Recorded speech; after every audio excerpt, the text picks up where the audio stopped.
There you go, you're on. Yeah, thank you. Happy New Year, everyone, and good evening. I'd like to call to order Concord's Community Preservation Committee public meeting dated January 5th, 2021. This meeting is being recorded, and we are pleased to have Elizabeth Hughes with us to assist us this evening. It's going to be much smoother than the last, where we were kind of on our own. So thanks so much, Elizabeth. That's terrific. My name is Tom Kearns, Chair and Select Board appointee, and I'd like to invite my colleagues to introduce themselves and their appointment. And as always, I'll use our website list as our roll call roster.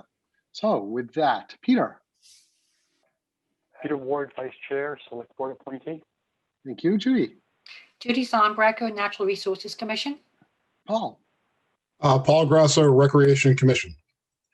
And Burton, I don't think is on. No. Nancy. Nancy Nelson, Historical Commission. Hester. Esther Skipper, Concord Housing Authority Board. Diane. Diane Proctor, Select Board. And John. John Kratzley, Select Board appointee. Thank you all for your great work and being present this evening. I do have one bit of housekeeping volunteerism at the outset. We're going to need a volunteer to do the minutes this evening. Would somebody like to take that on? This week. For this evening's meeting? This evening. What do you think? Can we get a volunteer? I know, Paul, you did a great job at our last meeting. Thank you for submitting those minutes. Excellent. We'll take a look at those toward the end of tonight's meeting. Okay, I can see nobody really wants to do it. I can do it again. I'll live. You are very good at it, but I am not try to trap you there. But if you would be so kind, we'll Sure. Forever in your debt. Yeah, I'll do it again. I will do it next time. I promise. Thank you, Nancy. Paul, thank you so I will much. definitely do it today. Oh, you're on. Yeah, Paul, Okay. thank you. Sure. Excellent, excellent work. Okay, great. So Heather, Carey, and yes, question. Yeah, Elizabeth. Just so everybody knows, what I will do is once I get the link for this Zoom meeting, the recording, I'll send it off to everybody. Paul, if you're doing minutes and you need to double check something, you can always go back to the recording, and that's what we do in the planning Okay. division. So, Like I said last time, I'll just say in my minutes, just look at the recording and that'll be the entirety of the minutes. Yeah. I really wanted to do that. Yeah, well, hey, nice try. Yeah, you did a great job. Well crafted. Elizabeth, thank you. And so Elizabeth and Heather Carey put together once again an exciting agenda for this evening. And I'll just remind everybody, as always, committee members, if you'd like to speak, raise your hand, wave to me, or put your Zoom hand up is fine. And please remember to unmute yourself and please mute while others are speaking. And thanks so much for that. And I'll try to be good and remember to call on other members of the public after committee members have spoken this evening as well. And Elizabeth, I'll do a fairly good job checking on the chat to make sure that's all looking well attended to. Okay, so everybody ready? Good for this evening? All right, great. So our agenda includes number one, the review of current applications and any new materials received. We'll go then to our town council memo, which we did receive, and I'd like to go through a number of items there in more detail. Then we'll go to our discussion of applications and our recommendations with our worksheet matrix, and then see where we are. We'll assess kind of our position in terms of recommendations, voting, our schedule, and then other housekeeping things. So a good agenda for this evening. And I think that what I'd like to do is start with new materials received. And I have a list of some materials we have received since December 8th, which was our last meeting. And those include a letter from Kate Hodges with regard to White Pond. And that document was actually received, if you'll recall, on December 8th. And we had Kate come before us, and she kind of articulated basically what was in the body of the letter, even though we hadn't quite received it as a committee yet. So we now have that document, and I think she reviewed that in quite a bit of detail on the 8th. We received a couple of letters of support from Bruce Freeman Rail Trail, both the, I think, advisory committee and the Friends sent letters to us. Yes, Diane. We need to unmute, please.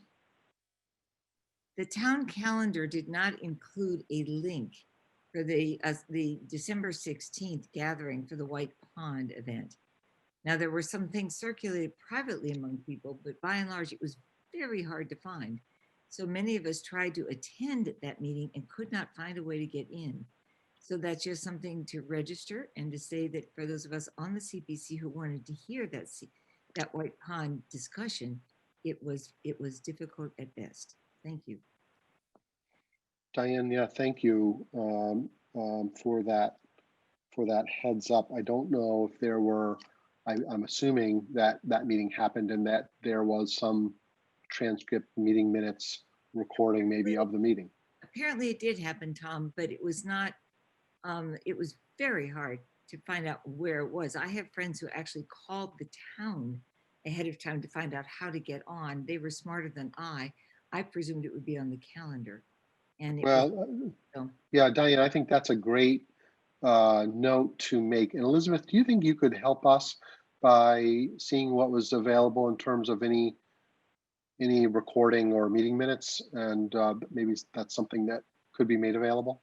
Yeah, that did come up, and I think Kate did make a point of that we were tentatively scheduled to have our next meeting from the 8th on the 15th, and she was saying her meeting was going to be on the 16th, and gosh, if we could delay it a little bit, allow that meeting to happen, some things may come into focus. So yeah, Diane, I think Sorry, that's a Tom, very what good point. meeting are you guys referring to? I missed the actual committee that was meeting. Is it the Natural Resources Commission? It was the White Pond Advisory Committee meeting, and it was meant to be a public hearing, as I understand it, and that should have been on the town calendar, and it was not. Yeah. And so it was. I mean, for those of us who wanted so much to attend, it was frustrating. I later found that some people who were around the White Pond Association had discerned a way to get on, and they had worked through Concord Patch to disseminate the URL, but otherwise it was very difficult. Thank you.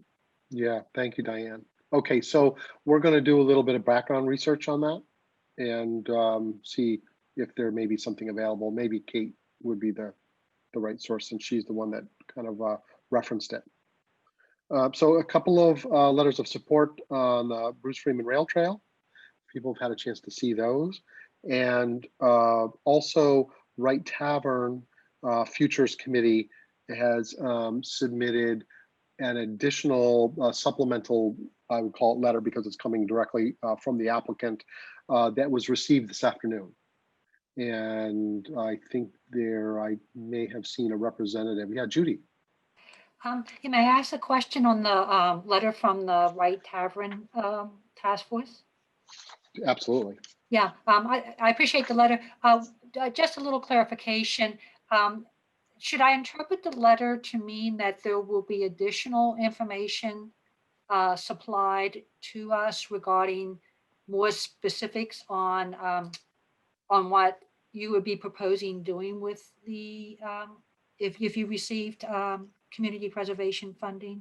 So should we expect additional information, or is this the final letter from them? Tom and maybe Holly, do you guys want to field that question? I let Holly, I have a comment, but let Holly begin. Yeah, thank you. Judy, I it is not our expectation to submit any additional things. What I was trying to spell out in the letter is and Tom actually is the author of the letter, but this is this is almost a design build situation. In order for, we have a team, an engineer and 2 architectural historians who are going to meet together, but for them to come up with a final plan of how exactly this work will get done is going to require some demolition. We want the minimum amount. So part of that is to determine, it's especially corners, which would have to be opened up to see where the spread is happening. We've gotten a very thorough report from, and Nancy will be interested, from Larry Sorley, but he has not been back in the building for many years, but he knows that the walls are beginning to separate on the 2nd floor from the weight of the roof coming down on it.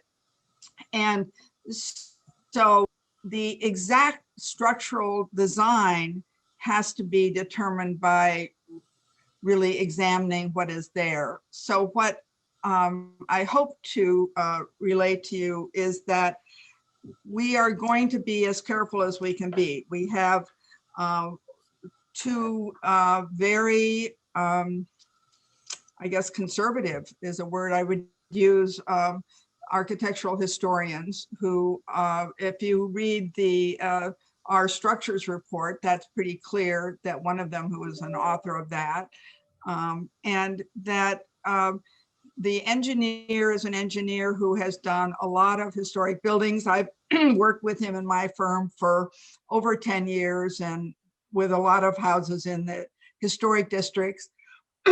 So, but he is a collaborator.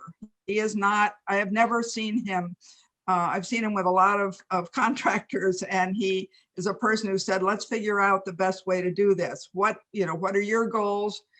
These are what we need to see happen structurally. So he's somebody who will absolutely work very well with them. And we also will rely on those 2 architectural historians to recommend contractors as well who have worked with this kind of building. And that once the contractor gets involved, then there's another layer of, is there another way to do this so we don't have to open that wall? Can we, and there are, in structure, there are a lot of different ways to structure things. And so there's a lot of things on the table. And one is you go inside, which was the original original proposal, and be able to reinforce what's there. The other is you leave everything intact and you create truss work underneath it to support it. But then that would mean the drawback of that is it would be hard to ever walk around the attic, because you would have inserted a structure in the middle of the attic to support, to avoid taking down plaster and going in and supporting underneath. So the pros and cons of these will have to be worked out. And what we hope you will trust us is that we're going to do this thoughtfully and try to preserve as much of the historical fabric that is there. And we're not doing this on our own. We're doing this with oversight and a team approach to this. And we still think if the 250, we hope that will cover the structural work, because, and some of it we know because that's the open work in the basement, and which is just, that can be priced. But if it's not, the Wright Tavern Task Force will raise the money to supplement.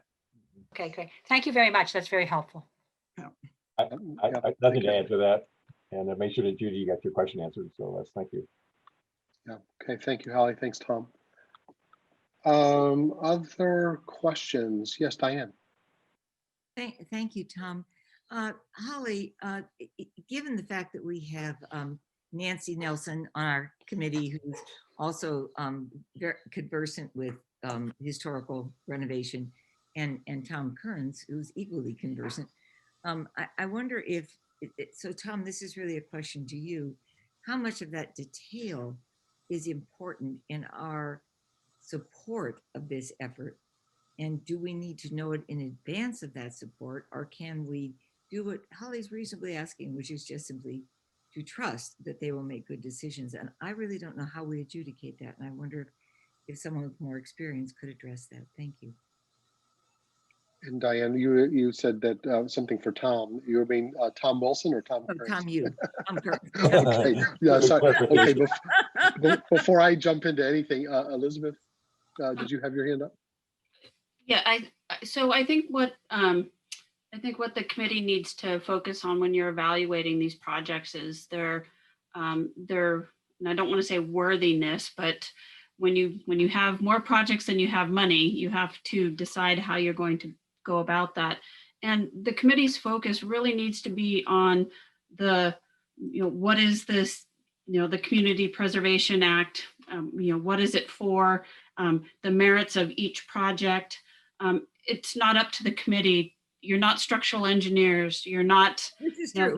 you're not all historic preservationists. And so it really isn't, it really isn't the technical side of a project on how it's going to be done. It's, this is what the project is, and this is the outcome of the project. It's, is that a worthwhile, and, does that project merit the board's consideration higher than another project when you're talking about limited funds? So I really, while it's very interesting to know, the process they're going to have to go through to get this end result, I don't think the committee really should focus on, those technical aspects, because there isn't, other than, Holly, and Tom, as far as architects, and they have the technical expertise they need to get that project to its end goal. And that's what I think the committee needs to really focus on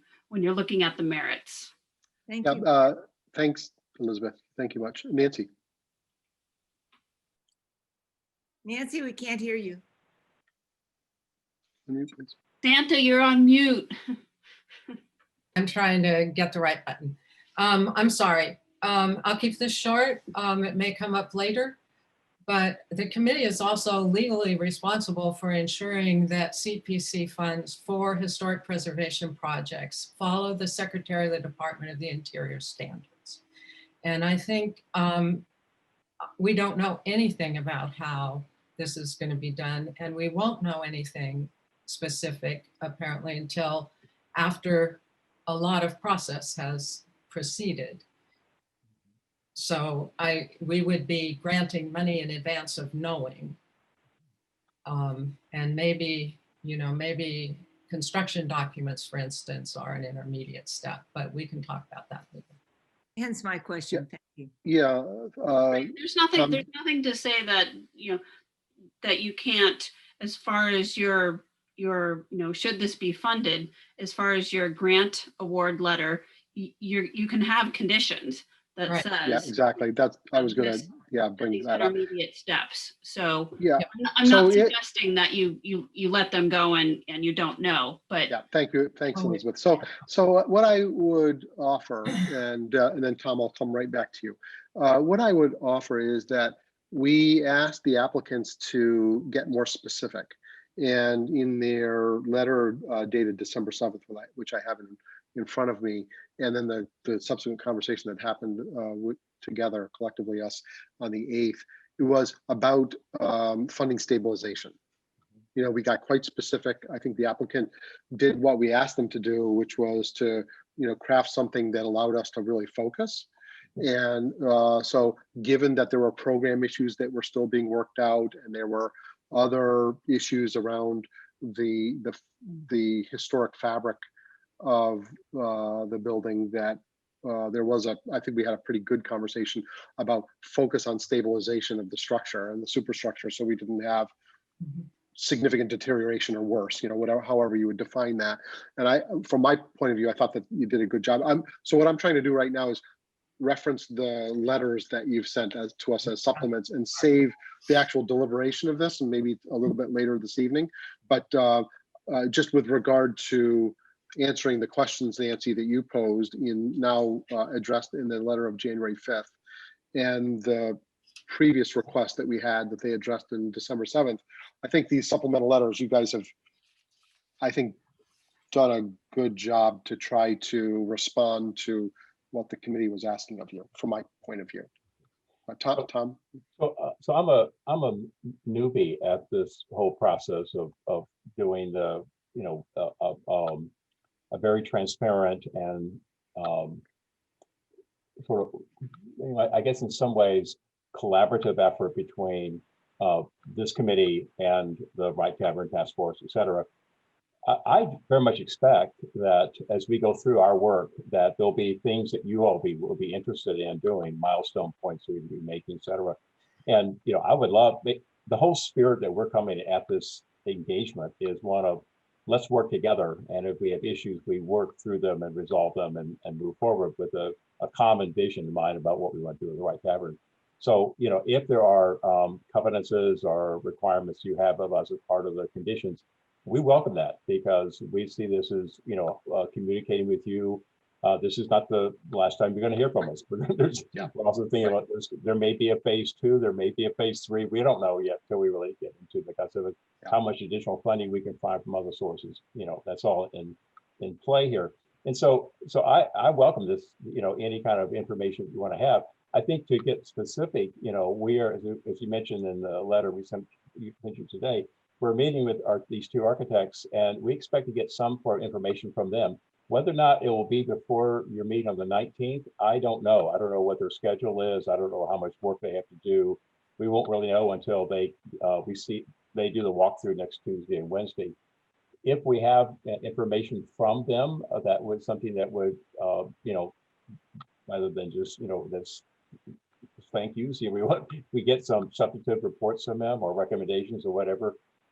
We're actually more than willing to share that with you. I mean, I think that's absolutely right. And, you know, there's not going to be no dearth of us having information. This question of how much you all want to have as we go forward, because we want this to be something that the town recognizes as something that really benefits the whole town. This is probably the biggest shift strategically we're trying to make as we go through our mission as a task force, is to do something that is, we are very sincere about making a public access, making this a public building, but giving the Right Tavern the opportunity to really take its rightful place in this community. And we're excited about that. And there's work to be done to get there. So whatever you like, you know, we would love to provide that for you, and you know, and we'll make this all work. Yeah, thank you, Tom. Great. I want a little bit of housekeeping. I was remiss here. Burton, thank you for joining us. Do you want to just say hello and introduce yourself? Yes, thank you, Tom. Burton Flint, Planning Board Representative. Thank you. Okay, Sorry for being late. Thank you so much. No, thank you. Thanks for being here. All right, so we are on agenda item number 1, new materials received, and you know, questions related to that or clarifications. Any other? I had, or did I miss any documents? I had materials with regard to the White Pond, Bruce Freeman Rail Trail, and Right Tavern. I think those were the additional materials. Any other questions or comments related to those from the committee or the public? Pretty good, Tom. Another comment? Just one quick thing. I have another meeting in a few minutes, and sure. So I'm going to be signing off. Holly will stay with you and be able to address any questions y'all might have. So my departure does not mean that I'm not interested. It just means I have a conflict that I have to get to. We know you are. Yes, thank you. Thanks for being with us. Okay. All right. Seeing no hands up, I think we should move to the second item on our agenda, which is the Town Council Memorandum. Do I hear someone? You also, if I'm just looking at the website, you also got a historic assessment. Maybe that's hang on. I gotta look at dates. Nope. Yeah, the dates from. Yeah, I'm just looking at the website under supplemental information. I know we had a number of things arrive just before our December 8th meeting. Yep. I don't know if anything came in afterward, but if there's something, it would be good to highlight it. And then the only thing I was looking at was something from 110 Walden Street. But I don't know, the dates aren't on the website. The Timothy Wheeler document came in on December 7th. Oh, okay. All right. Yeah, thank you. No, thanks so much. Yeah, I have it in front of me. Great. Thanks, Elizabeth. All right, ready to move to number 2. This is the Anderson Krieger memo. Hopefully, folks have had a chance to see that. It's nice that they brought it forward. Very helpful. And I recommend that we efficiently go through it together. I think we should kind of go through project by project. I think many of them are going to take a minute, but I think it would be good to ensure that the whole committee is familiar with what is in the body of this, and that we've had a chance at least to kind of put it on the table, and if there's any discussion, to make sure that's that discussion has been had. Is everybody okay with that? Are you going Yes, to share Diane. the document, Tom? Or are you going to? Yeah, Elizabeth, is that Yeah, something can you put it up? That would be put on the very screen? helpful. Yeah, thank you so much. Okay. See how Elizabeth's screen share skills do. Does that work? No, I see the website list, but not the Anderson Krieger memo. Okay. Hang on. Yep, no, you're close. You're very close.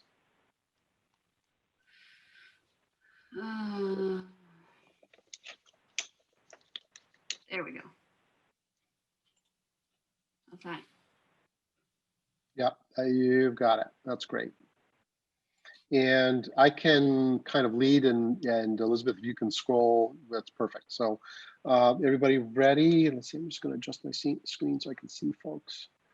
Okay, so item number 1 is the White Pond Beach improvements, and the Anderson Krieger comments, consistent with previous recommendations.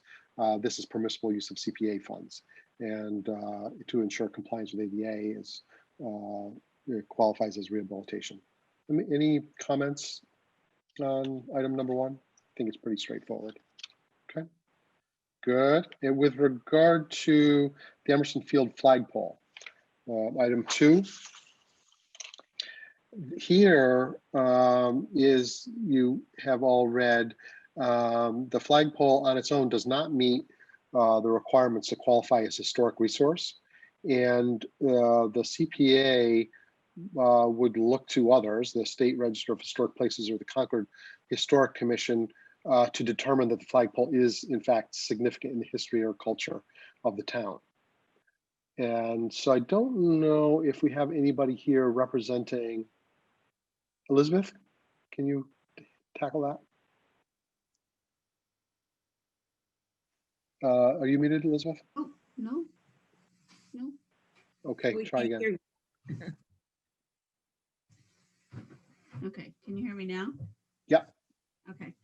What I can tell you is that this memo is going to be forwarded to will be forwarded to the Historical Commission, and it will be on their agenda for next week for discussion. And so they will report back to this committee on their discussion. Okay, great. Thank you so much for that update. Any other comments about item 2, Emerson Field flagpole?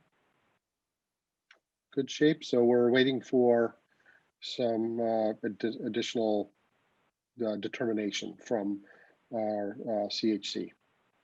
Okay, ready to go. Number 3, Bruce Freeman Rail Trail. It's been in this cycle for many, many years. Project is eligible, rehabilitation of land for recreational use. Questions or comments on item 3? Looking at the screen, looks like we're good. Thank you. Okay, the next item is item 4, Wheeler Harrington, house and land. Okay, so here council has written a kind of a 2-part opinion, I guess, if you will. And in the first paragraph, what they're saying is the continued development of the house and the park as open space, right, is eligible, essentially, as I read it. And in the second paragraph, alternatively, what is a little bit puzzling to me is but others on the committee and maybe on the line will be able to provide some clarification. Council brings in the Ball Benson house and barn to it. And as I re-reviewed the application, I didn't see any reference to Ball Benson house and barn, but maybe others, anybody have more information about that? Yeah, Judy? It's my understanding, even though it's not in the application, that would be one of the ideas considered as part of this study, because the Ball Benson house and barn is, I guess, in a storage facility right now, looking for a place to put it up. So that's the only information that I have, Tom. Right. Okay. Good. Thank you, Judy. Others, Nancy? Those structures, is it the house and the barn? This happened before my time on the Historical Commission. I just can't remember. It may just be the barn at this point in time, but that's always been a discussion point for the use of the barn, to put it back into some more public use and restore it. However, I'm more skeptical than other people about the condition of that, but that's not our concern. I would say that even though council has included it as an alternative here, that they have some additional information that actually was not presented to us in the application. This is really for the facilitator to do their work to determine the future of this. And if the future, as council is suggesting, is a focus on open space, then it's eligible, is the way I read this. But I know we've got a couple of attorneys and other experts on the line. Yes, let's go Hester and then Judy. And Nancy, could you say a little more about your skepticism? About what? I'm sorry, you just said you were a little more skeptical than maybe some others. Could you say a little more about that? Well, it was an ancient structure to begin with, and it was taken down carefully and stored fairly carefully, but for many years now. I forget exactly the first date. I should maybe know that, but I don't. So I'm thinking, but it's an extraordinarily expensive undertaking in any case to put a 18th century structure, maybe 17th century structure back in place. So it's all just the pieces.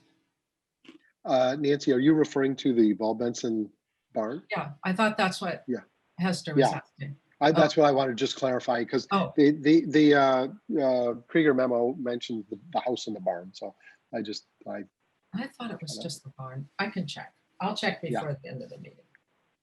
Okay. So anyway, I think that we would maybe be evaluating this on the merits of the first paragraph in terms of open space, and not be trying to imagine what the master planning process might yield as recommendations. If everybody agrees with that. Judy? Sure. Oh, I'm sorry, here we go. The question came to my mind as I read the comments, is that as I understand the application, it was to look not only at potentially how to connect the trails with, or, you know, kind of make better use of the open space.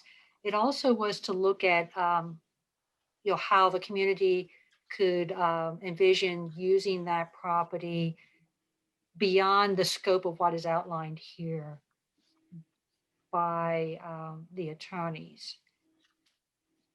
And so how do we think, because I would interpret that, for instance, looking at programming ideas like, you know, exhibits or work, you know, writer worker shops, you know, things like that. You know, having a writer in residence is one of the things I remember a few years ago somebody throwing around. Might not fit under either of these definitions. Yeah, that's right. I think this was around this notion of open space, and council mentions the linked trail system. Yeah. As an example of maybe the town's broader plans or comprehensive plan to link open space systems, and then it would be eligible. So, okay. But if the work and the scope given to the consultant is beyond that, would that be appropriate use of CPA funds?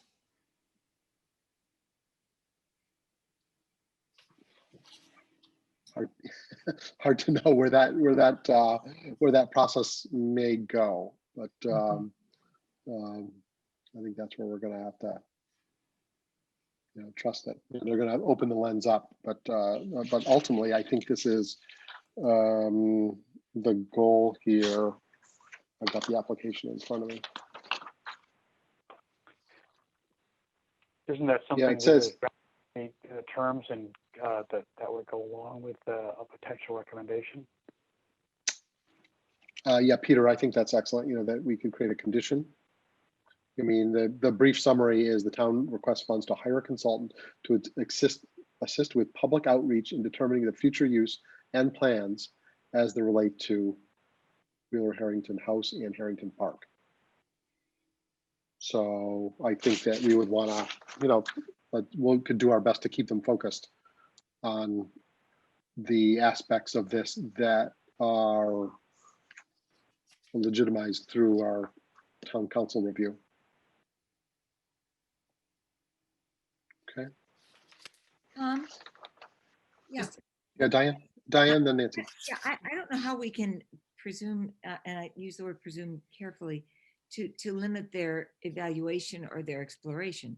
If they come back with a plan and then ask for money to do something that's beyond CPC scope, well, then that's fine. But in terms of how they imagine the study and what avenues it may take, I don't think, is it within our purview to limit that discourse for them?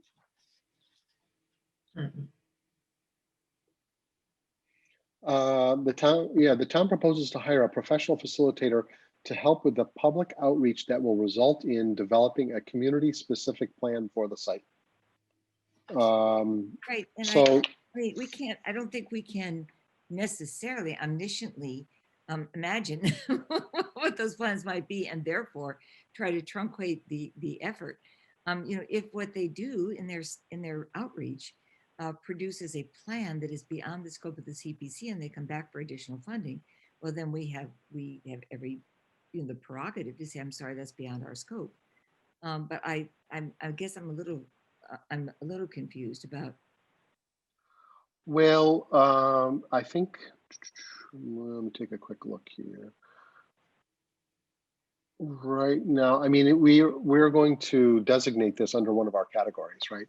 Open space, historic preservation, and I think that if they were to launch a study that had really nothing to do with the category and went in a different direction, we might want to talk to them about that.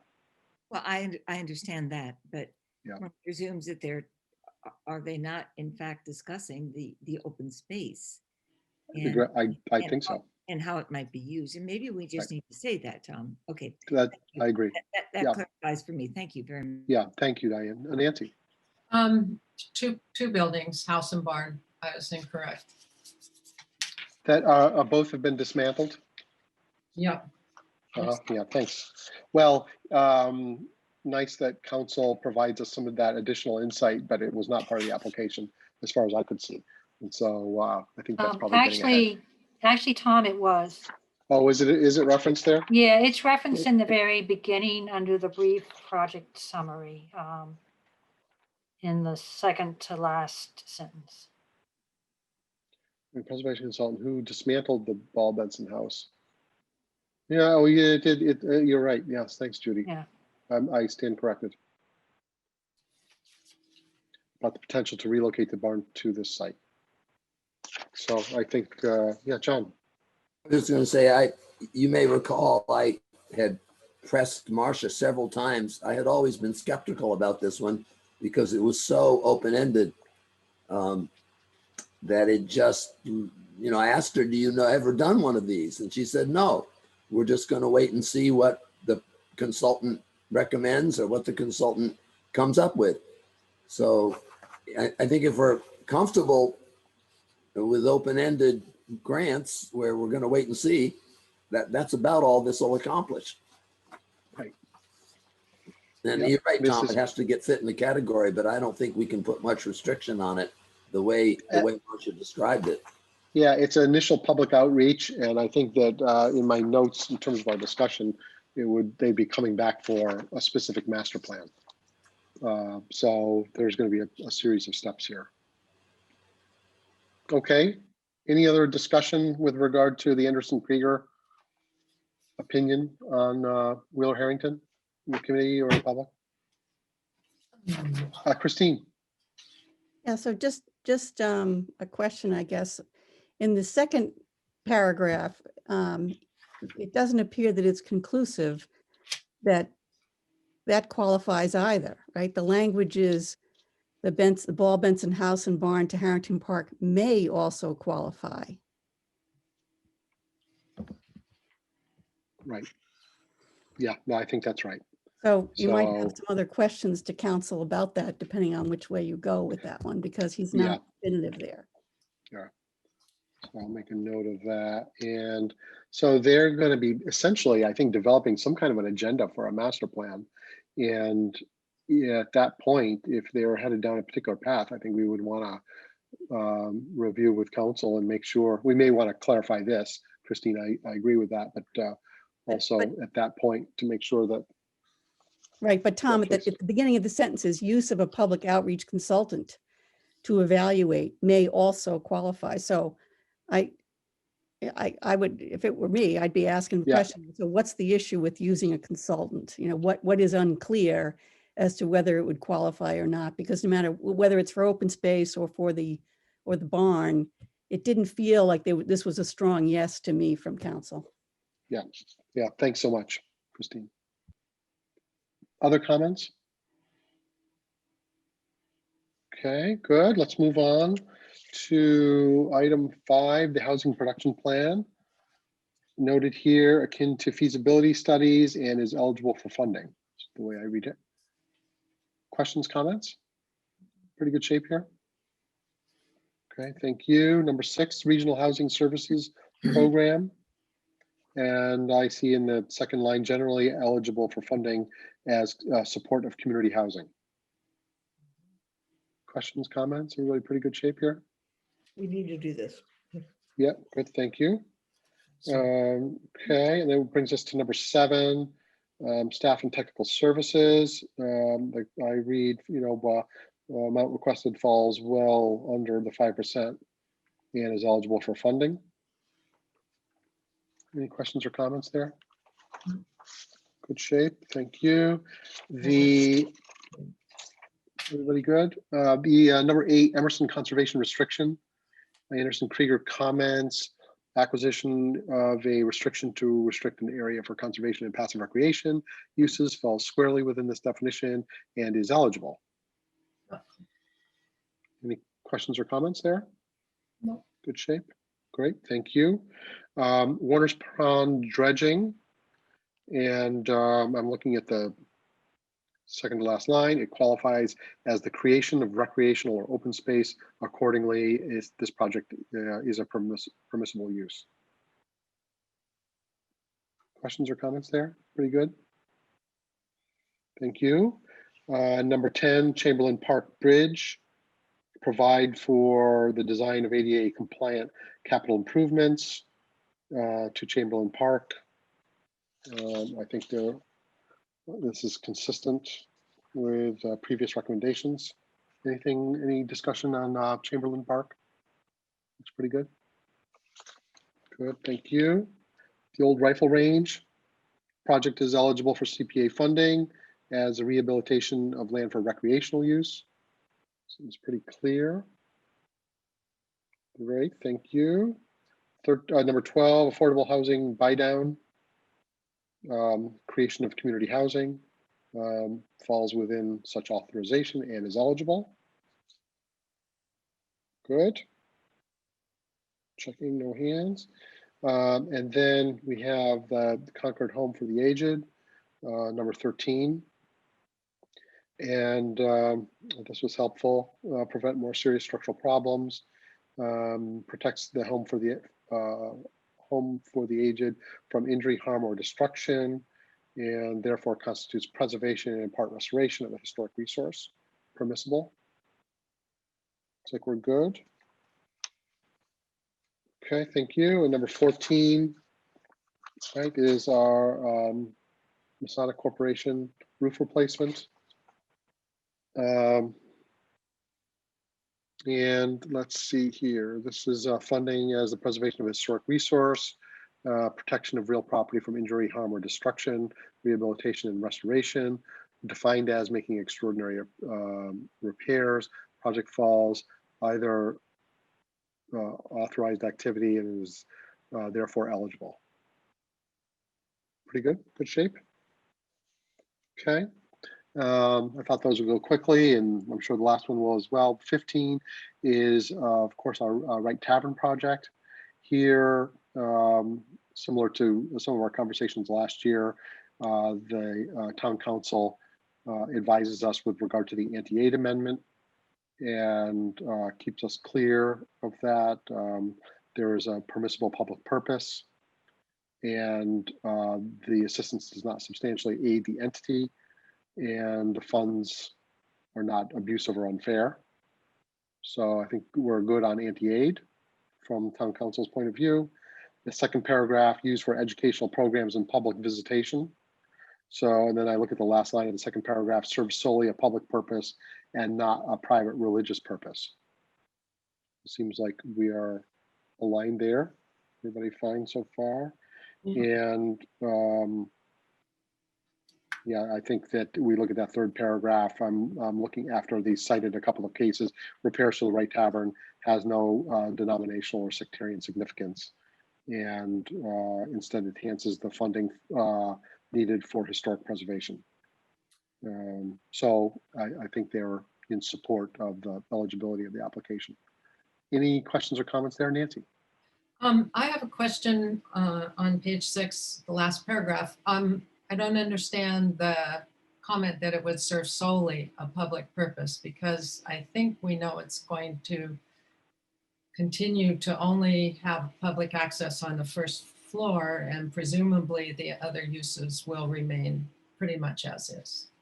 So what does solely mean in this case? It doesn't have anything to do with whether or not it's a church, but, and that seems clearly okay, that it's separate, but the solely public purpose. Gee, so Nancy, you're suggesting that if areas of the building are rented out to private entities, that it wouldn't be solely a public purpose. That's my question.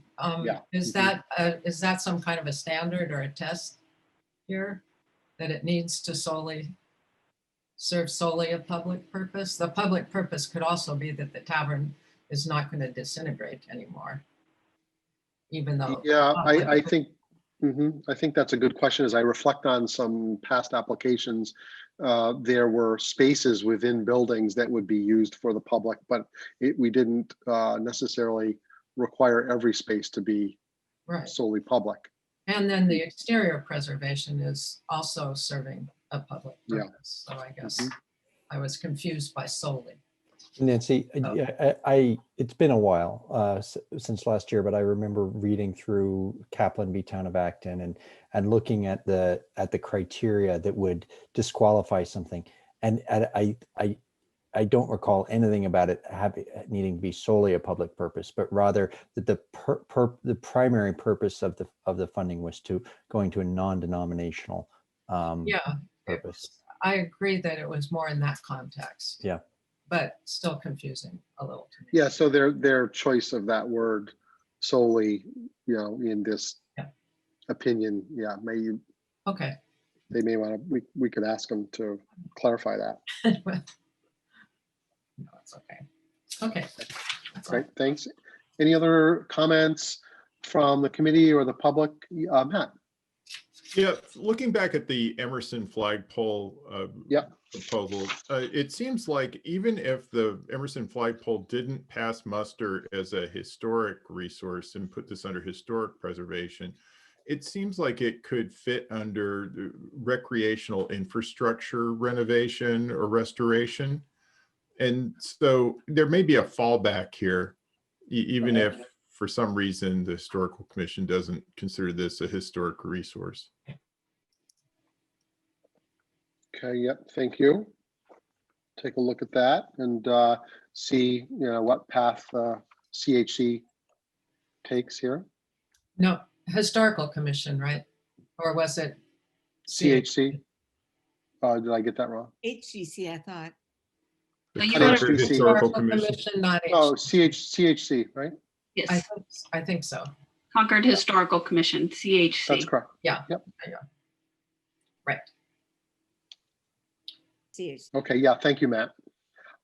Any other comments about any of the items in the Anderson Krieger memo? Make sure we've got this bit of foundation work well positioned. Good shape. Great, thank you. Okay, so that moves us to item 3, discussion of potential recommendations. We've made good progress on our matrix. I think Elizabeth's going to try to bring that up and see if we can put that in front of us. And then I recommend we do a review and kind of see where we are with our previous deliberations. And maybe, Elizabeth, we would take it from the top. And everybody okay to do just kind of a run through again? Right, we'll kind of do that in short order. I'll kind of lead us, and put your hand up or interrupt me if we need to pause. So we have item A, our housing production plan, fully funded at $30,000. Discussion. Excellent. B, our regional houses services program, fully funded at $25,000. And item D, our affordable housing buy down, which is partially funded at $200,000. Diane. And make sure you're unmuted. Thank you, Tom. I'd like to have a little more background on how much money the CHDC has, how much of it is in trust, how much of it is accessible. In a discussion that I heard recently at the select board, I found myself a little bit confused about, how much money there is that's available. I just think we need some clarification, Tom, about they requested 500. We've only allocated 200, and that's fine. I'm not arguing with that in any way. Yep. I would just like to know what the what their aggregate amount of money is right now, and the degree to which this is a kind of a necessary contribution, or whether the town itself in a warrant article will request money from free cash. And so I'd like to learn a little bit more about that. I feel undereducated. I thought we kind of understood, but after a discussion I heard the other day, I personally was unclear. So I would love us to do a little more background. I'd be happy to try to do that for the committee. Yeah, thanks. Diane, what question is Elizabeth Rust? Are you available to answer that? Are we appropriate to answer that? Or Hester, do you want to? Right here. Well, I don't have an answer. I have a question. Oh, sure. Should we address Diane's question, or you have a natural follow-up, Hester? My follow-up question was just to Diane. Do you have some sort of figure in mind about what feels reasonable to you? I don't really have, Esther. I just feel like I thought that this was, I thought that this money, I guess I'm unsure whether it's going to the trust fund, whether it's going to, I would just like to get a little more background.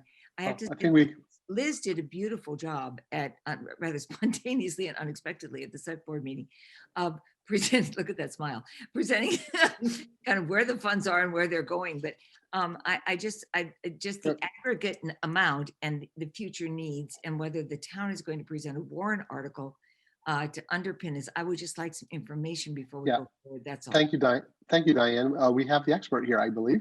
Liz, would you like to help us? Sure. I'm glad to help. So the CHC has a very small amount of funds available to them in their own bank account. Okay. They have $134,000, of which $50,000 is committed to the Habitat project. They have operating expenses in terms, they're a 501c3, so they have filings with the state, and then they have their own audits that they have to attend to, and they run the small grant program. So they have no revenue sources. So their funds are really going to be depleted actually in 4 years. So that's their timeline. So they don't really have deep pockets for any creation of affordable housing. So this article serves to create and preserve housing. And so that's usually more expensive than you would have in your bank account. And it is intended, as the application says, to serve before the trust gets set up, because the trust is not operational right now. Right now. So in future years, perhaps the trust would have this money, and the CHDC, if they had a market opportunity, would be able to go to the trust. Okay. There are two kinds of market opportunities. One is to preserve the restrictions at Emerson Annex when those come up, and there's reason to believe that that will be needed within the next 6 months. Mm-hmm. And also, should a market rate housing opportunity like the one on Main Street come available, to have funds. There are funds that have been appropriated from town meeting for the last 2 years, $500,000 and then another 500. So of the first 500, 200 has been committed or spent. Right. So there's 800 there. Right. And there's any number of opportunities in the future. So, you need to have monies available. And I think the town funds from town meeting are really for larger projects. So should like a Junction Village kind of thing come, there's been some routine and periodic savings towards that. Thank you. That is clarifying and helpful. You were terrific the other day at the select board meeting. I just was, the opportunity for this particular funding was unmentioned, and I didn't want to complicate things by saying something about it at the select board meeting, but I was just unclear into which exact pocket this fit. And clearly this is a safeguard until the trust fund is established and the trustees are appointed, and some clarity about how the money transfers and how it's used. Thank you, Liz. That's very So helpful. the CHDC, like the Concord Housing Authority, are the two groups in town that are oriented to actually create affordable housing.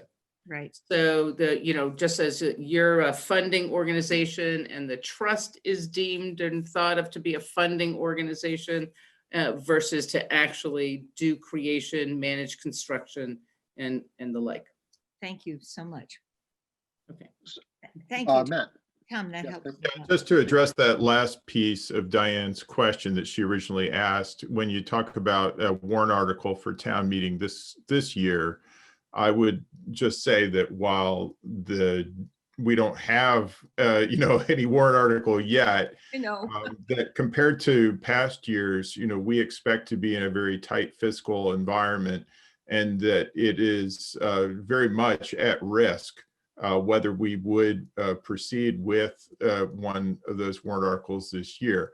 We very well may, if it turns out that we have the revenue, but it's also possible, much more possible than in the past, that we might not. And so I think that should bear upon the decision here too. Yeah, Matt, thank you. I'm so grateful. Diane? I'm just so grateful, Tom. Thank you for both Matt and Liz's contribution. Thank you, Diane. So if I may build on this as well, just to make sure I understand it. And Liz, maybe this is going to be a question for you. I don't know if it's going to be a well-framed question. In the application, there is an example. It says, if there's a market price house for 650,000 and the transaction costs are 50 and proceeds to an eligible purchaser are 300, then the subsidy needed is 400. There was like a very simple example of something that could arise. If an opportunity like that were to arise, how much money is available to try to pursue an opportunity like that? Sorry, Sorry. So the select board and town manager have $800,000 available to them. Separate from the 134 minus 50? Yeah, the CHDC doesn't really have funds to contribute. I mean, they could maybe contribute, feasibility, $25,000 kind of, I understand. something like that, but not the real subsidy that's needed. Okay, that's helpful. Yeah. So if something were to become available in the very near future, there are some available funds now to take action.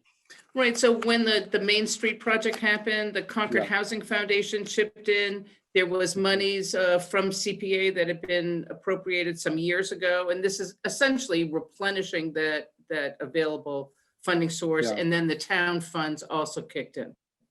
Great, thank you so much. That's really helpful, and it's such a high priority. Want to make sure we have good clarity And here. so this is this preserves and creates units from existing housing stock. And that really is a priority that we hear all the time of smaller homes, or to make sure that the restrictions stay in perpetuity. So these are monies dedicated to that purpose. Thank you, Liz. Yeah, Tom, just to clarify, I'm not questioning the importance or the efficacy or the value of this. I'm just trying to understand what the aggregate amount of money is in the pockets that are involved. Yep. Thank you for the Yep. clarification. Yep. I feel like I know more now. Thank you. Yeah, thank you, John. What, Liz, are there Concord Housing Foundation funds? Where do they stand in the picture? So they fundraise on an annual basis. So I think they've just done their annual appeal. And so they are available to contribute, probably under $100,000 on a per project basis if it's worthy. And they might go out and fundraise specifically for that project based on their available funds and the desirability of the project. So that these are, as you create maybe one unit or maybe 2 units, you could get some funds there. They could be a contributor, but not a sole funder. Thank you. Yeah, thank you. Any other questions or comments with regard to the community housing category? Everybody in good shape? Okay, great, thanks. Let's go to item C, right? And this is the Emerson Field Flagpole. And our recommendations to date have been to fully fund this item. Discussions beyond the flagpole conversations that we've had. Everybody feeling okay with this? So far, so good. To add another vote, I realize we may have to kind of move it around as to from what pot the funds can come. This feels important. I hope we can do it. Yeah, I think that we need to have a conversation this evening about at what point are we ready to move this to a motion for recommendations and a vote. It is possible that we want to allow some more time for the CHC to have a chance to deal with this next week. Right. But that's something we can take up. Good idea. Yeah, okay, good. I want to go to item E. This is Concord Home for the Aged and 185 fully funded. Questions, comments? Good, nice. Item F, sorry, Masonic Corporation roof, fully fund. We had good, rich conversation over the last couple of meetings about this. And our applicant's done a nice job also hanging with us. Thank you, Alec. This is a process question. Nancy.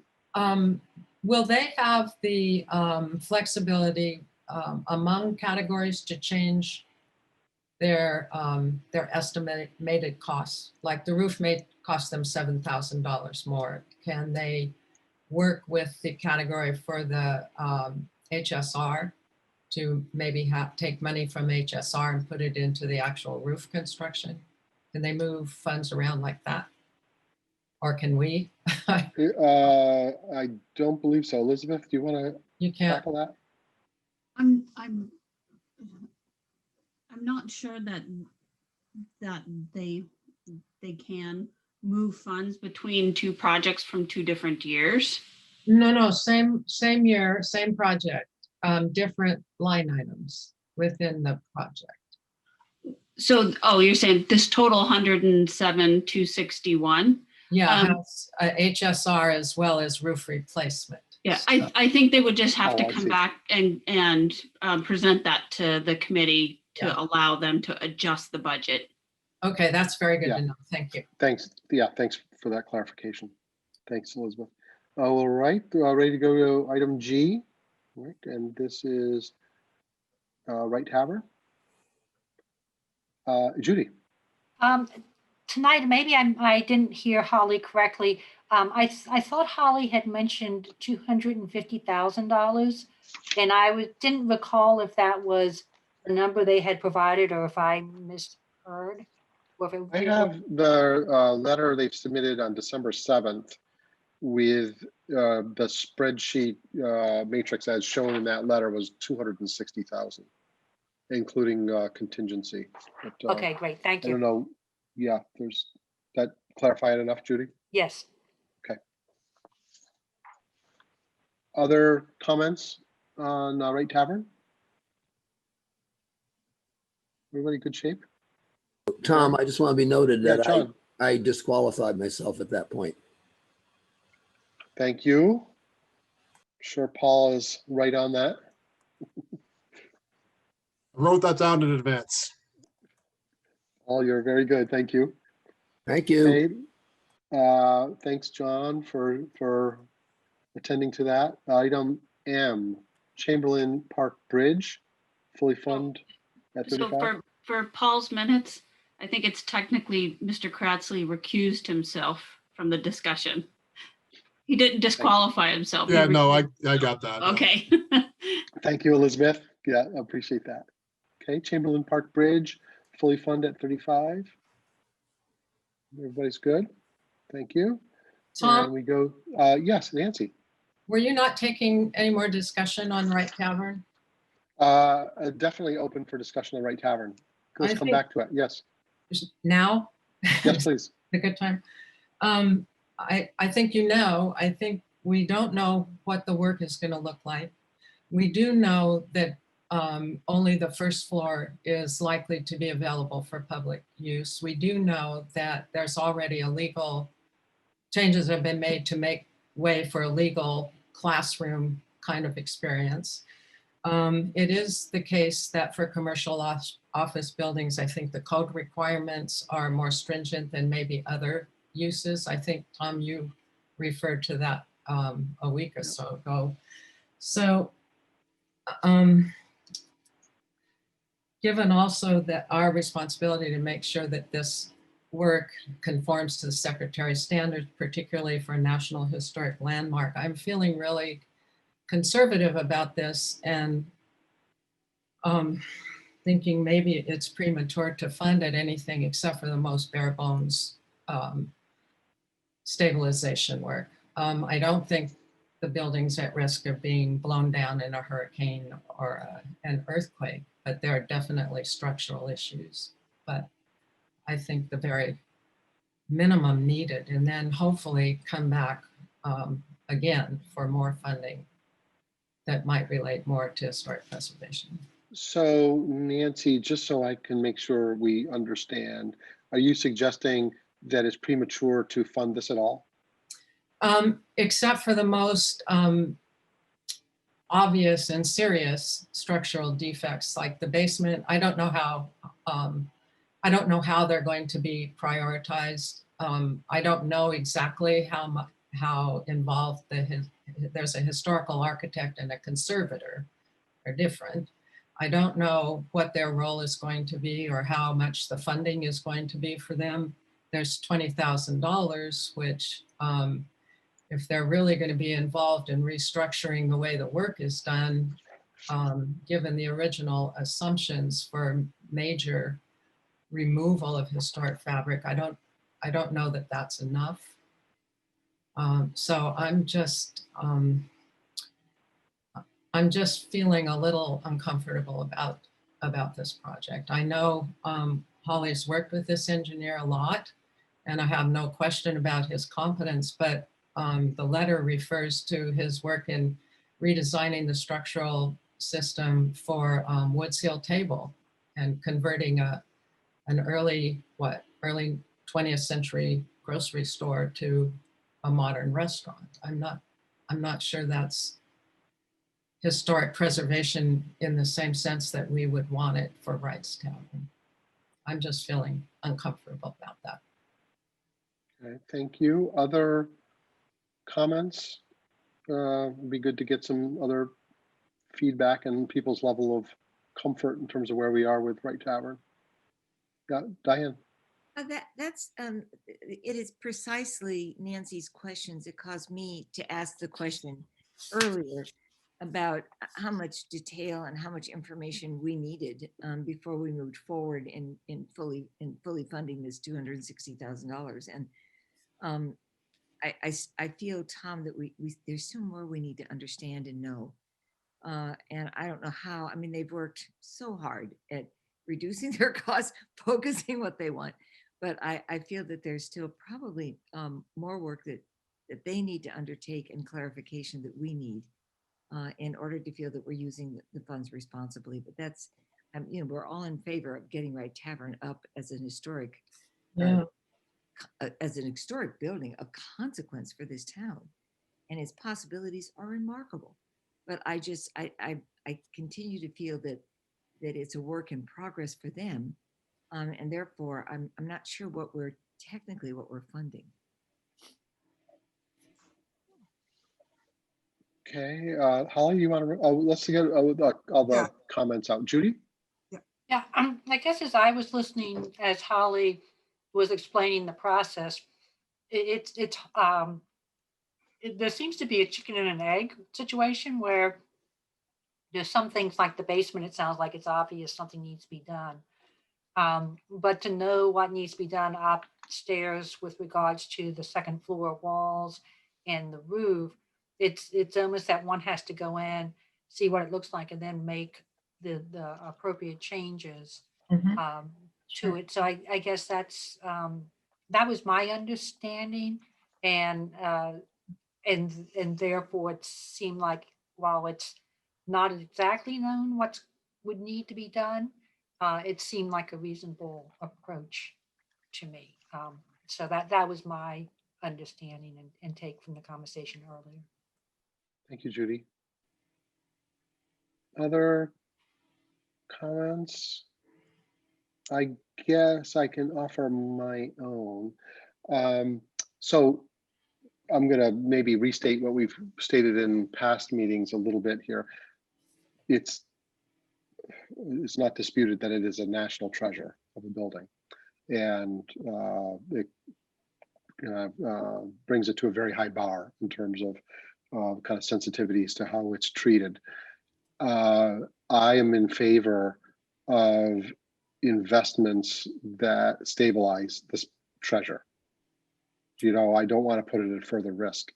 And I think that over the course of now 5 meetings, maybe, we have become, I think, more and more focused and even articulate around our concern that the owner applicants take every measure to be cautious, to put an experienced team together, to take necessary steps, to follow the Secretary of the Interior guidelines, to do a number of things. I think we've articulated these things pretty carefully, and over the last couple of meetings, the applicants responded in written form and of course attended meetings as such. So I guess the way I'm feeling about it right now is that I would support this supplemental letter of December 7th and the way they've seen a kind of itemization and budget towards stabilization. And we may want to work on the conditions around that a little bit, but I just think it's such an important building that I hate to defer it for a year or more. I think they should get at the stabilization. I would look back at the Anderson Krieger comments around, several of the projects, and this notion of capital improvements and extraordinary repairs, and it kind of feels around kind of preservation and rehabilitation. It feels like there are some structural issues. I'm not going to suggest that I'm qualified to know if, given certain natural acts, the building would fall down, as was mentioned earlier. I don't think any of us are qualified to make that determination. In fact, I read the reports very carefully. And I don't think the structural engineers made that determination either, but they did say that there were some significant issues that needed to be addressed. And so I just think, I feel like let's, what is the line? Trust and verify. I mean, my suggestion would be to fund this, develop some conditions, and let the owner applicants take care of this building. That's where I am. I certainly appreciate other perspectives, and it's not fully funding it. It's funding it per the more focused stabilization list, which I could quibble about exactly how the dollars are allocated. If the chimney is going to be 10,000 and the lally columns are 40, or it's going to be 28 and 18. I don't know, but I think that $260,000 spread over the various elements of that building is kind of not a lot of money, actually. Well, so that would be my sense of where we are. Nancy. I'm happy to hear you say, the opportunity exists to move around from one category to another, as we discussed on something else earlier, because I think it was $20,000 for consulting services will not go that far if you're really getting down to the details of the work. And so that's right. Well, and here, just so we continue to be clear and disciplined, I think, is that the details of the work are around the stabilization focus. Yes. So I would hope that historical preservation architect would be there ensuring that important fabric was not lost. Well, it does unduly, yeah, please. It does require a historical architect's significant involvement in developing the plans and specs. Yeah, agreed. Any other comments? Committee, public? Okay.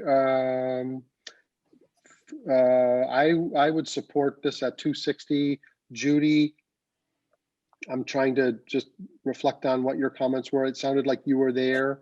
I thought Diane and Nancy, I'm doing a little bit of an informal poll here, not a real vote, but just to check on our matrix. Diane seemed like you were maybe not sure about that. Nancy also maybe not sure. Tom, I am there. I just wondered, I guess what I'd like us to do is be sure that we put some conditions on it so that we keep track of it and we feel that we're doing so as responsibly as we can. I mean, I think the people involved in this are being very responsible. I'm not questioning that. I just think that clarity of this around this is, and detailed clarity is important. That's all. Yeah, thank you. Ready to move on?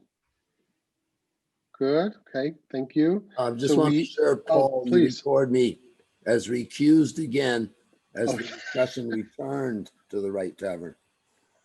John, you are so good. Thank you. Thank you. Duly noted. Yeah. Thank you so much. I think we touched on item M, Chamberlain Park Bridge, but let me just make sure everybody all set there. We funded 35 and Emerson conservation restriction at 210 fully fund. I know we've gone through this a couple of times. Good shape. Thank you. All right, that brings us to, where are we, H? The Wheeler Harrington house and land. This is the $20,000 facilitation. Good, we've had some good discussion about this. Let's let them take this first step of community outreach and see where it lands, I guess. Okay, good. All right, and then we'll move down to White Pond beach improvements. Kate has brought this before us a couple of times, and I thought last time did a thoughtful job, giving us quite a bit of detail and addressing a lot of the questions that came up. So that was great. Any comments or questions on White Pond? Good shape. Good, thank you. Bruce Freeman Rail Trail at 25. Fully fund. Any questions or comments? Super. And Warner's Pond dredging, fully fund at 250. Delia's done also a great job with that one. And then that brings us to the old rifle range survey and permitting. fully funded 14,500. Questions or comments there? Looks good.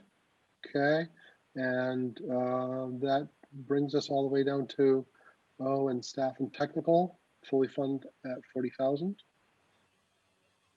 Good shape.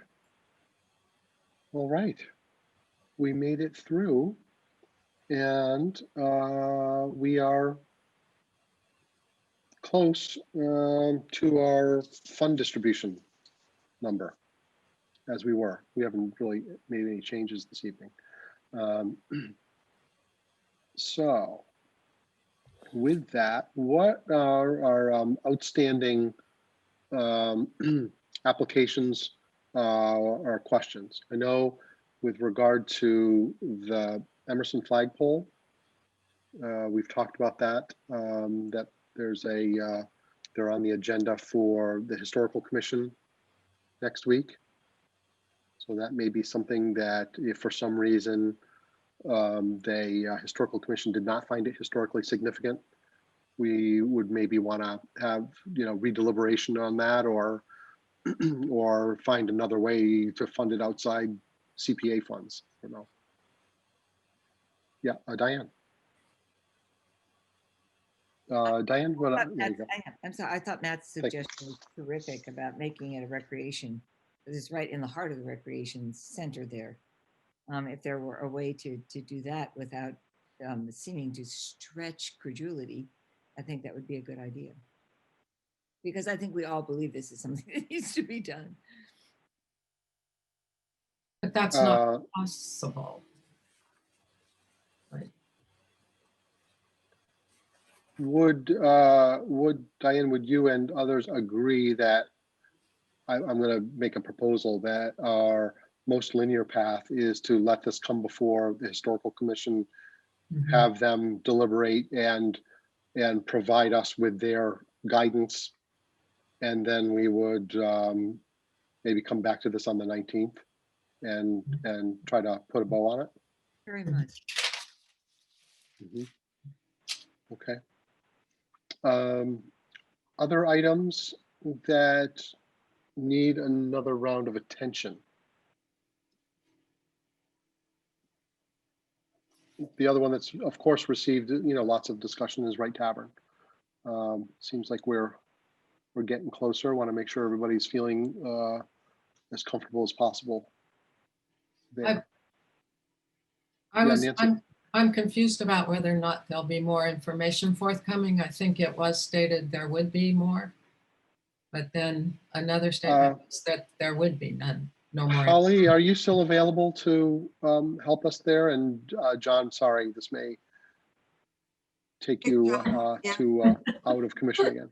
Yeah, Holly, could you help us understand if we have our next meeting on the 19th? Would there potentially be additional information between now and then? Yeah, what we don't know is we do have appointments scheduled for next week. We have firm appointments with both of the architectural historians and with the engineer, in conjunction with at least Larry Sorley, I think. Whether that results in something, the turnaround time, whether we have something from them or not, I just can't commit. Yeah, and if I may, let's say in fairness, I'm not sure if that's the right phrase, but to help Holly, Nancy, or others, is there specific additional information that would be helpful to us? So, I think that we've already gotten a report from Larry with a whole alternative way, the way I mentioned of putting a truss in the attic so that the walls, the plaster doesn't have to be removed. That obviously has its own set of drawbacks. So that's the kind of discussion on whether that is fully resolved in 2 weeks. Obviously with the 2-3 day work days the last 2 weeks, and with the press of work, I think I am concerned that we might not get anything in writing returned from these gentlemen. So.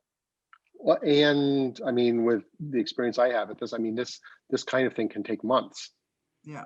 So to think that in 10 days, we're going to all of a sudden have some guarantee that, we're not going to touch this surface or that surface. It would seem better that we craft some conditions that, yeah, I think so. Nancy, does that seem reasonable to you? Yeah, we know that. So I would like some general assurance, maybe by the 19th or close to that, that we're moving in the right direction in terms of collaboration and agreement. And what form would that take beyond my From telling my you point that of we view, are? Yes, email, I don't know. I don't know. okay, okay. I just, and I put in Brian's experience at Woods Hill just because he wasn't able in the turnaround time to get back to us with a list of the historic structures that was on his website.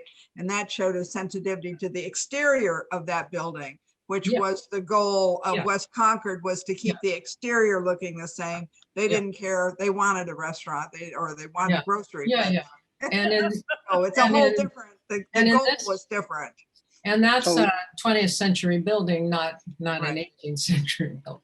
Yeah, so Nancy, what I would suggest for your consideration, and then ultimately the committee and Holly's consideration, is that there be maybe a commitment to following the Secretary of the Interior standards.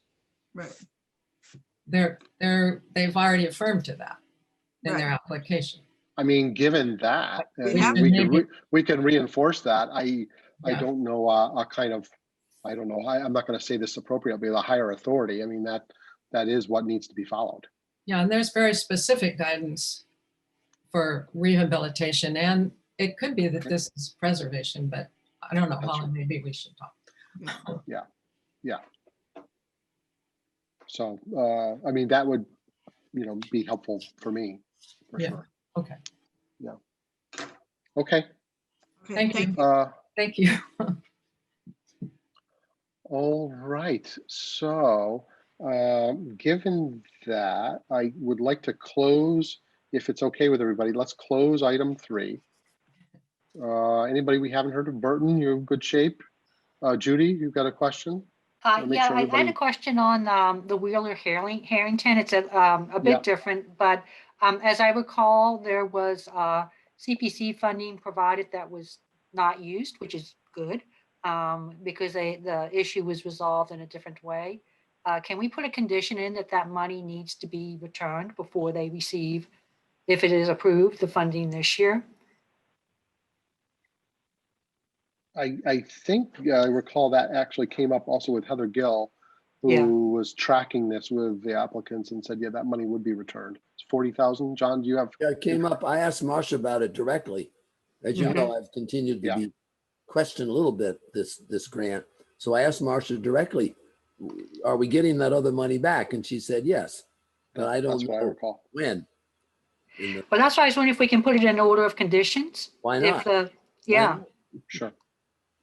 Well, I think there's a little bit of a wrinkle there. If I'm not mistaken, that return has to go before town meeting, or a request for return of funds, as I recall. I believe Heather said that there was a kind of, we have to first have that money back and then reallocate it. Is that not right, Tom? I'm not going to be able to be very articulate about it, but it does have to go through like a full annual cycle. I recognize it's not available for use this year, but since it's been sitting there unused for 3 years, 4 years, it's a taxpayer and I get to be spent. I agree, absolutely agree. So we'll draft that as part of the condition. Super, that's very helpful, Elizabeth. So likely you won't need to draft it as a condition, because what will happen is that this would likely be a warrant article for this year's town meeting, and it would happen before your CPC warrant article. So the funds would be returned. There'll be the warrant article that they be accepted and reallocate and put back into that pot of money, and that's going to happen before this warrant article. So you probably won't even need a condition because it will have already happened. Got it. Okay, thank you. Any other items on number 3, our matrix? Good shape.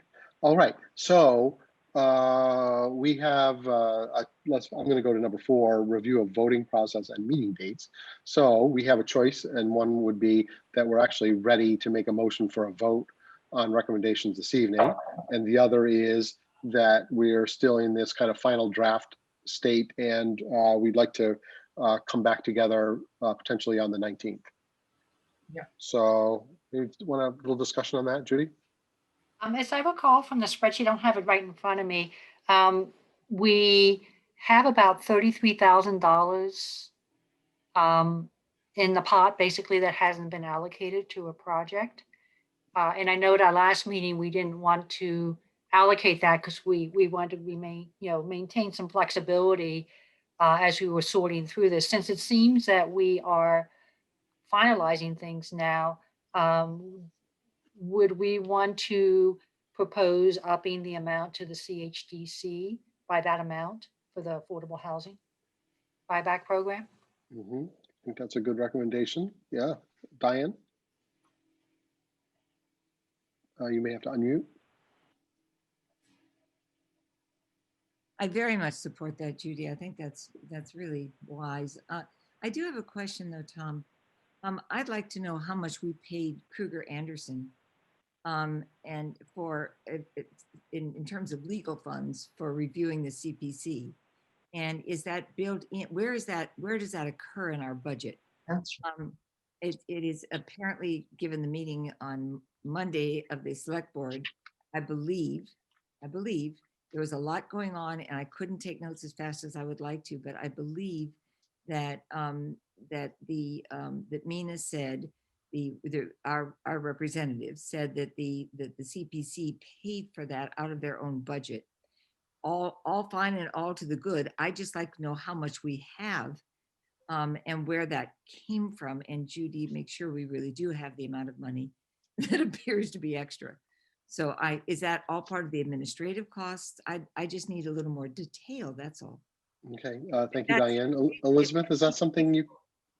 Is that something you can address? I can't give you specifics as far as how much this past review costs because we haven't got a bill. Right. But if any type of town council review would come out of the $40,000 staff and technical support, the administrative budget. All right, so that's built into the administrative budget. It is eligible under the administration budget, yes. All right. Yeah, I think that as I recall going through this a bit with Heather Gill in past years, it has sometimes come out of that administrative fee. Sometimes it has maybe come out of other town budgets, depending on the issue and what Mina's working on, how he's doing it. So I think it's a little part art and part science there, but we're trying to get that budget up to 40 to be able to cover some of these costs. John? Yeah, and during my chairmanship and talking with Heather Gill, and while we were getting preliminary opinions about First Parish, Clock Tower, and Holy Family, Heather did not see those bills, but I suspect things are changing. And it's more likely, this is probably the first time this will actually wind up in our administrative expense. So I just want, thank you so much. I just want to make sure that we've anticipated that, Tom, and that we have the resources to cover that. That's all. Yep, thank you. So so here's a little bit of a reflection on Judy, your proposal with regard to that additional 33,000 plus and CHDC. If we are going to go out another couple of weeks, have our next meeting, what I spoke with Elizabeth Hughes about is that we would maybe be now in a kind of final draft state with our matrix. And at some point we would want to share this publicly as part of our public process. And so we were kind of holding it to date, I believe, and we probably want to be able to post it, refine it, make sure the math works, and then be able to do any kind of final last adjustments on the 19th, and then potentially move to a vote. Does that sound right? So I think we could we maybe could agree tonight to allocate that $33,000 per the recommendation, go through the spreadsheet, check our math, clean it up, make sure it's all working properly. Using a little bit of that 33,000 as a variable in case we've got any little errors in there, making sure everything's nice and clean. Then we could get it up on the website as a kind of final draft, and then be able to have our meeting on the 19th to have both our deliberation on it and any public comment, with public having that information. That sounds like a reasonable set of steps. Incredibly organized. Yeah. So, Thank you, Hester. Tom, yeah, are you talking about this prior year fund balance of 44,172? No. Yeah, I am. Yeah, I think what I'm referring to really Is this current difference of 33,880? 33 something. Yeah, well, I guess what I'm thinking, Elizabeth, is that we would, let's say next week or sometime a little later this week, we would clean this up, have Carrie LaFleur look at it, make sure the number, because those we received the kind of projected funds available on November 2nd.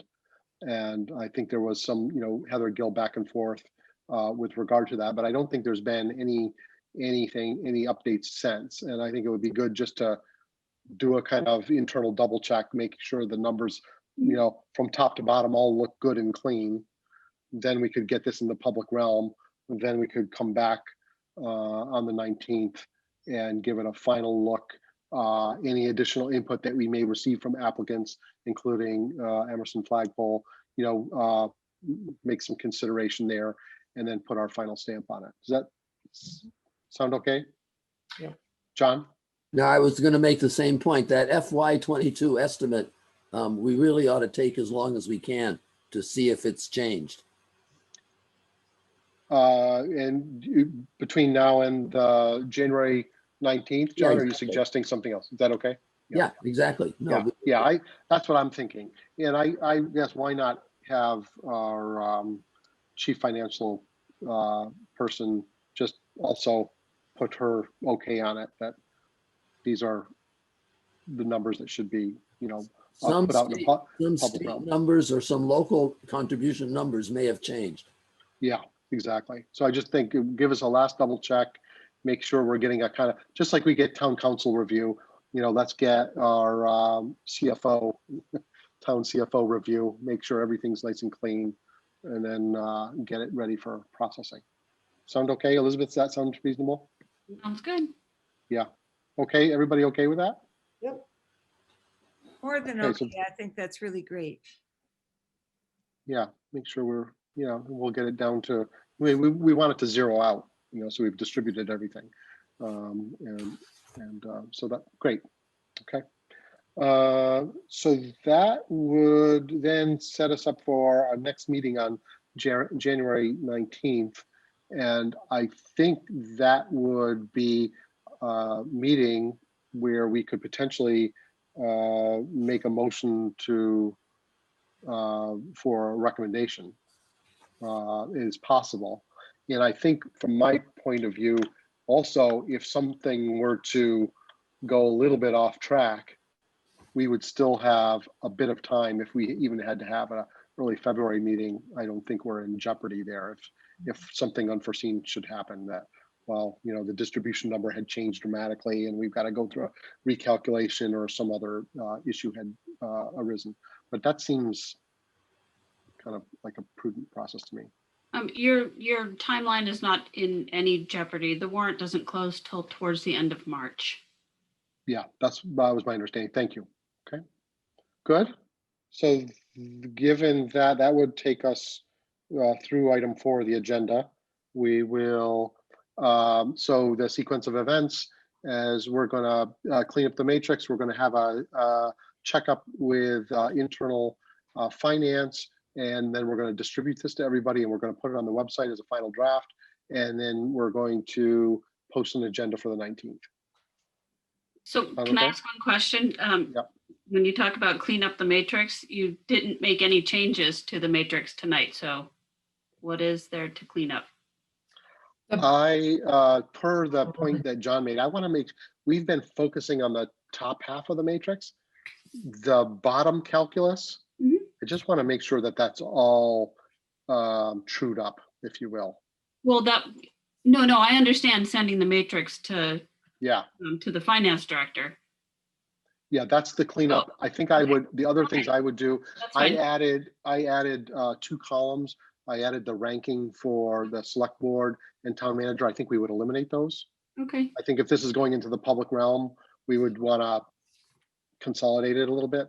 But I had a couple things like that I think we might do, but it is already in the public realm because you discussed it at a public meeting.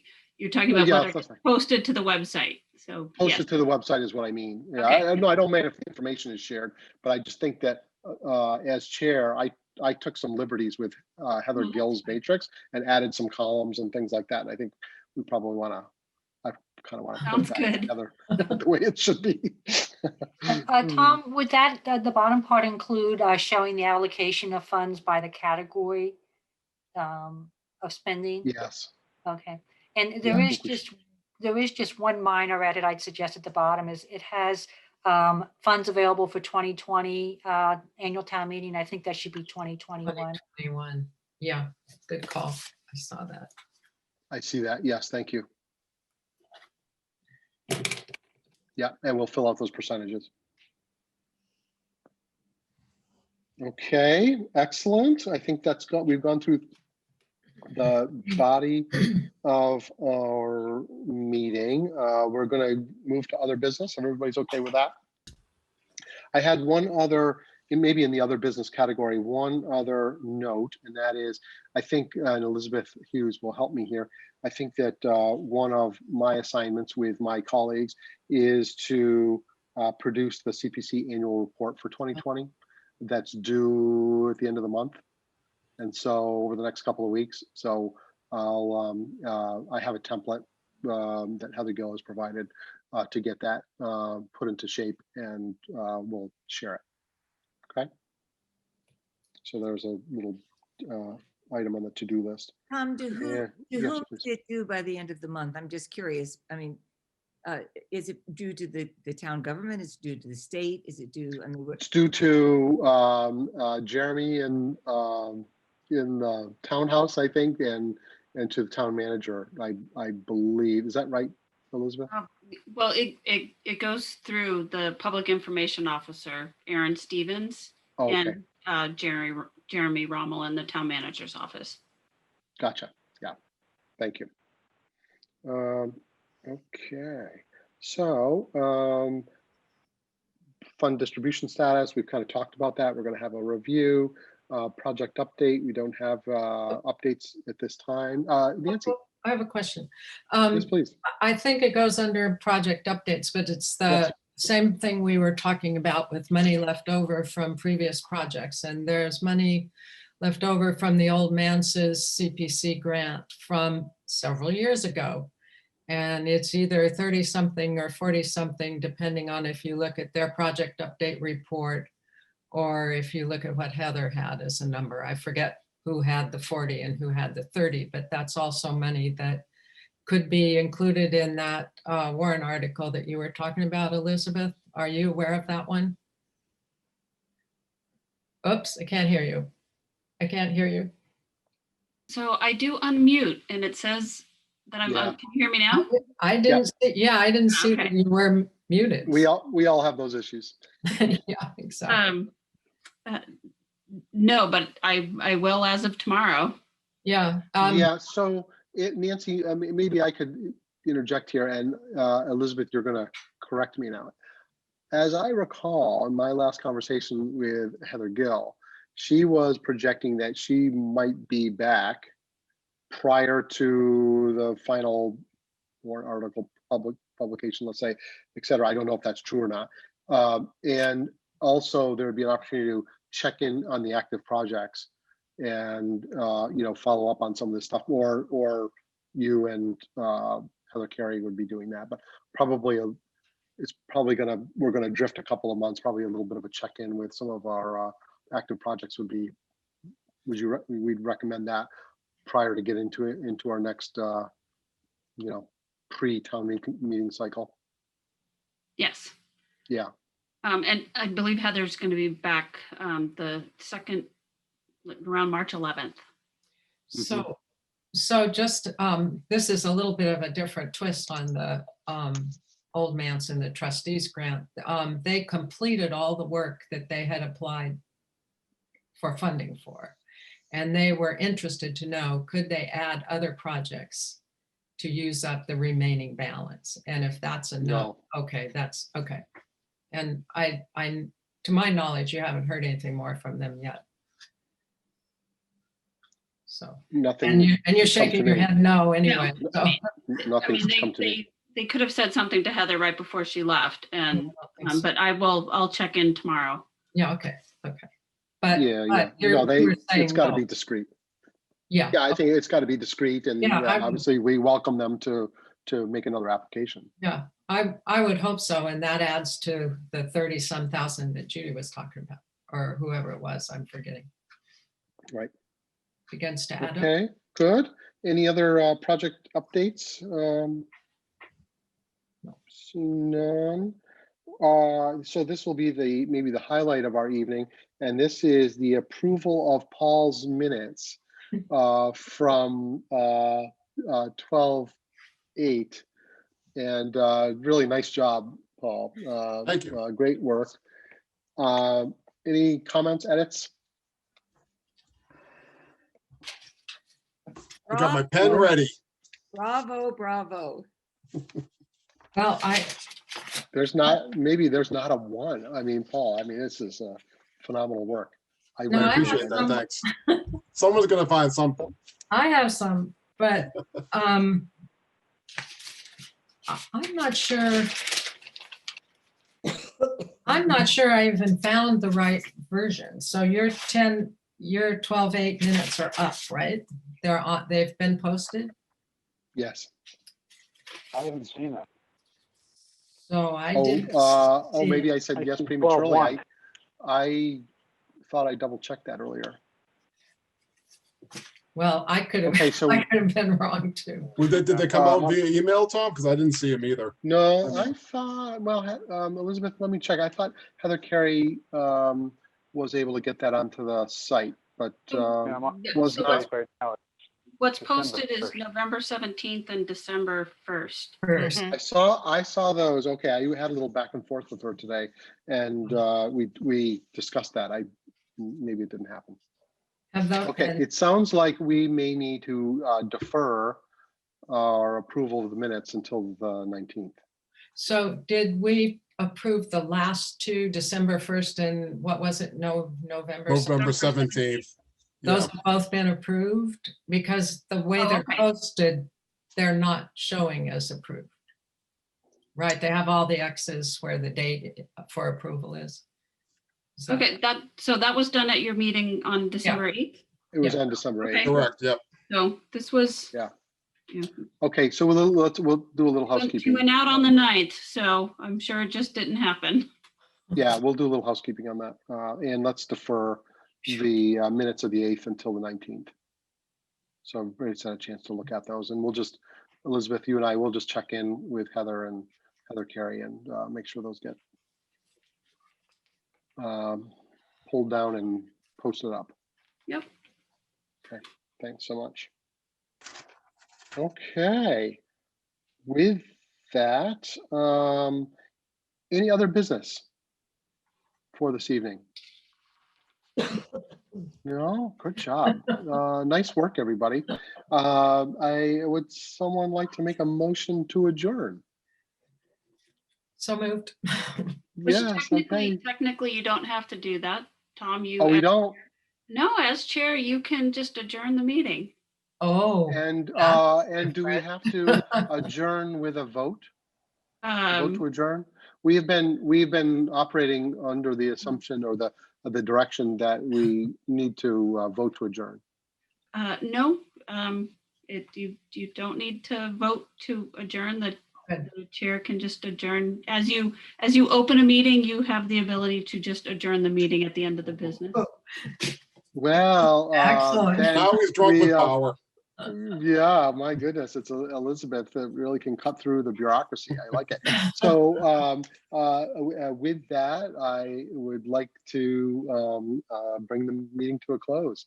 And thank you, everybody, for all the great work. Thanks, Tom. Thank you. Everybody. Have a good Nice night. work, everybody. Bye, Elizabeth. Yeah, Good night. thanks. Bye, everybody else.